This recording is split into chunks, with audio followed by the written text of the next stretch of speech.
spend too much time planning, and then you jump in the game all late. It's like, dang, you have no time to make any adjustments. Can't react. You better go perfect, because that's the one shot you got at it. And guess what? It's not going to go perfect, because things don't go perfect. Yeah.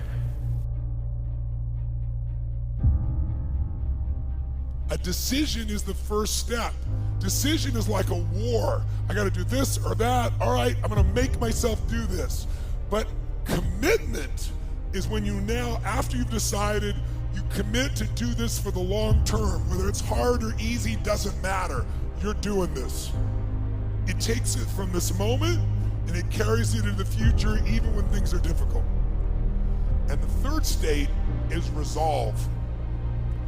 Resolve means it's done. It's like, it doesn't even if you took action, it's done inside you, so it's done out there. There's no question whatsoever. Then once you decide, the only way the commitment and the energy and the momentum continues is if you take immediate, massive what, my friends? Massive what? Write down in your notes, massive action is the cure-all. Massive action is the cure-all. If you're having a difficult time with something, your relationship isn't where you want it to be, your finances are not where you want to be, your body's not where you want to be, your business is not where you want to be, you need to take massive action. And if that doesn't work, try something else. If that doesn't work, try something else. Keep going with massive action and you will find the way, because it will give you momentum. Make a decision. Massive certainty, massive insane action. This will crush most problems. We've already talked about spending 90% of our time on the solution and not the problem. I'm going to give you another set of percentages here. The vast majority of problems that arise in your life should be solved immediately, like 85% of them. Resolved immediately. Make a decision, massive certainty, take action, it's gone. That means without a lot of deliberation.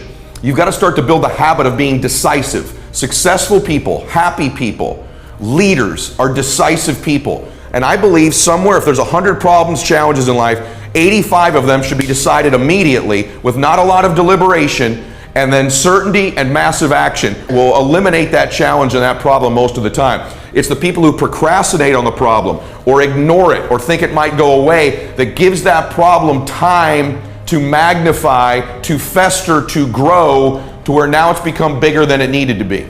But don't be conflicted or confused into thinking most of the things that arise in your life, most of the time your challenge is you're not solving it quickly enough. You're not being deliberate. You're not being decisive. You're not getting totally certain. Certainty is so huge. Flood yourself with certainty, the reasons it'll work over and over again.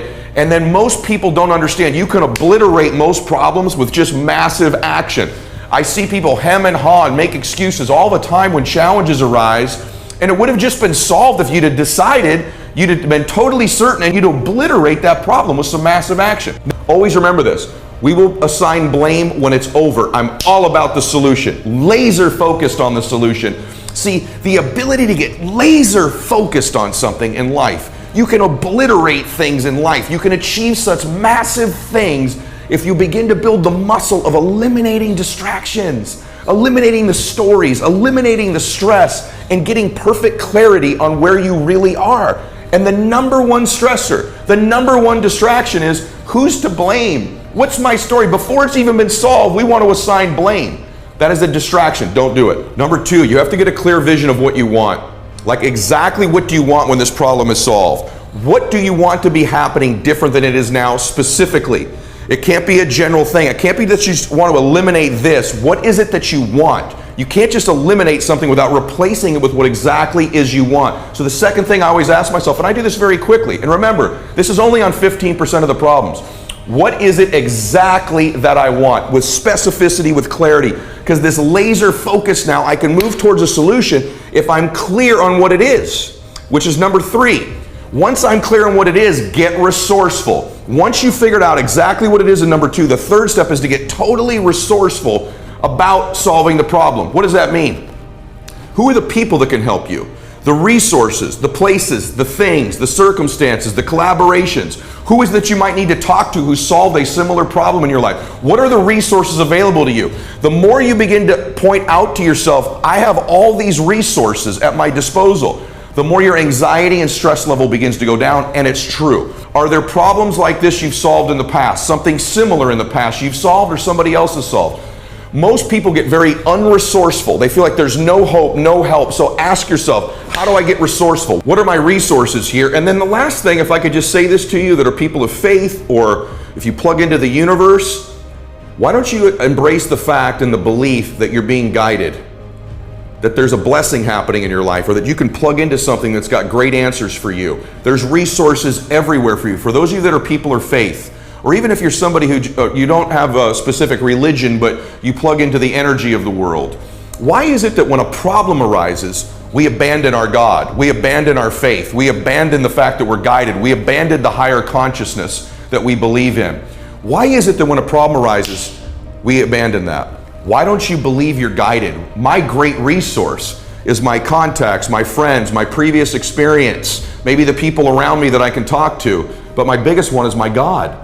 I'm being guided, I'm being blessed, I'm favored. Plug into that divine inspiration, that divine understanding. If you pray for their guidance, or you pray for their help, you pray for their will, right? And you can pray for the information as well. So begin to feel you're guided. Get super resourceful is the third step. Lived a life dominated by doubt and fear. How do you step into bravery? Step. That's how you step into bravery. Step. Take the step. Step aggressively towards your fear. And that step towards your fear is the step into bravery.